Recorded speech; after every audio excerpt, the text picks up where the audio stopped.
Disney is magic. For nearly a century, that's been the promise of the House of Mouse. Like so many throughout their storied history, I found myself drawn into that magic, completely subscribed to its mysticism and its power. My love of Disney culture made me feel like I was a part of something. A club granted exclusive access to their secrets. So when my daughter latched on to Mickey Mouse Clubhouse on Disney+, I saw it as an opportunity to share that magic with the new generation, to give them a seat at the table where ordinary people are given extraordinary abilities. I had no idea at the time that there was no magic, and my entire childhood had been nothing but a magician's force. This is my review of Mickey Mouse Clubhouse.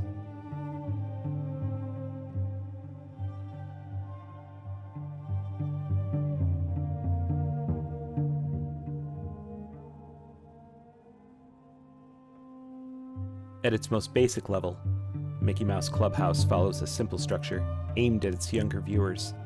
One of the core Mickey Mouse characters has a problem, and the gang must solve it by the end of the episode. To do this, they're given access to 4 Mouse-Catools by a benevolent god drone, referred to only as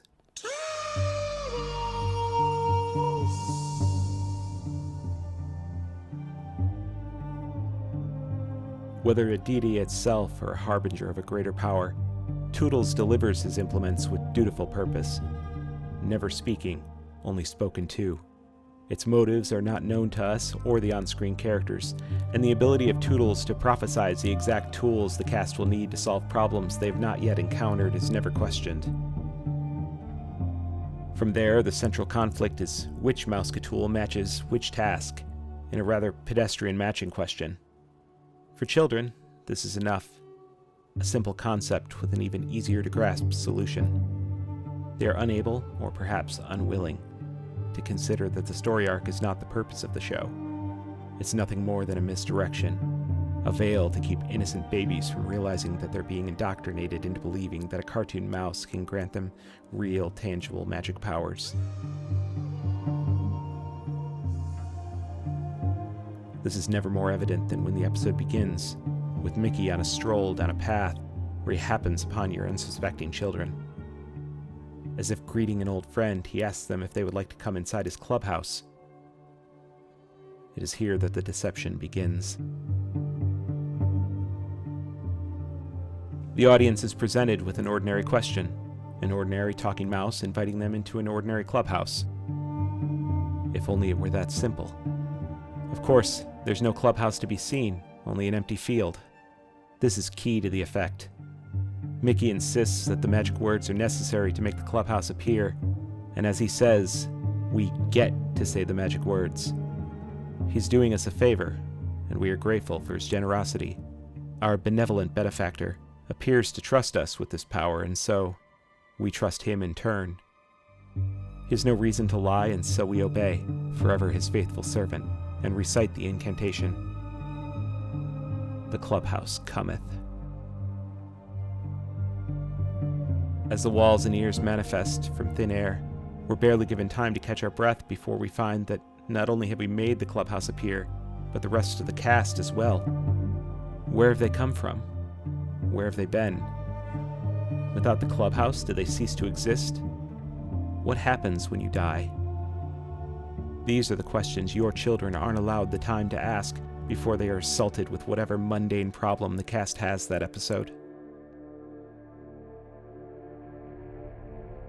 While watching my daughter for this review, she found herself distracted with some yogurt as Mickey asked her to say the magic words.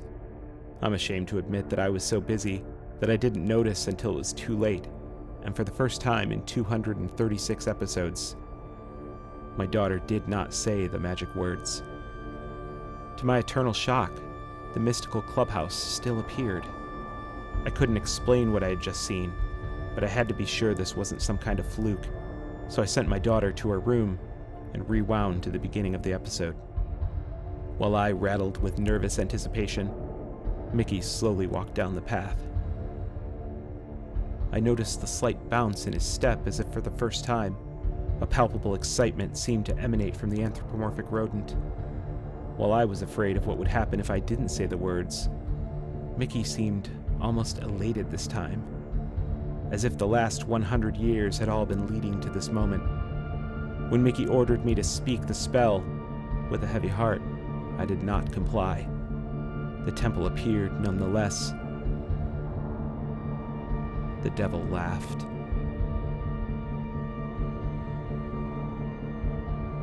When a core pillar of your beliefs is demolished, your foundation shaken, you look for something, anything to hold it up.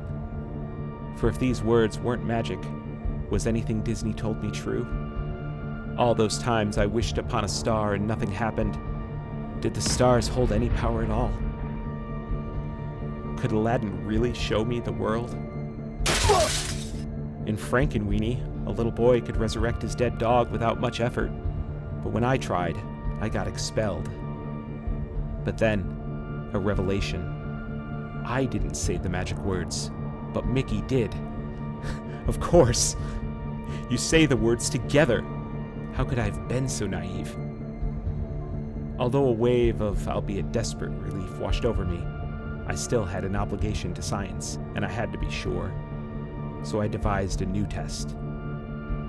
Hands trembling, I wiped a bead of sweat from my forehead and grabbed the remote control. For the first time, it felt like I had taken back a modicum of power. For what good are magic words if you are unable to speak?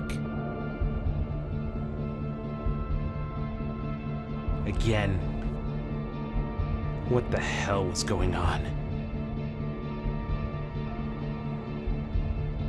Grabbing an ancient tome of Disney spells from my daughter's room, I called upon a friend to bear witness, and we drove to the outskirts of town.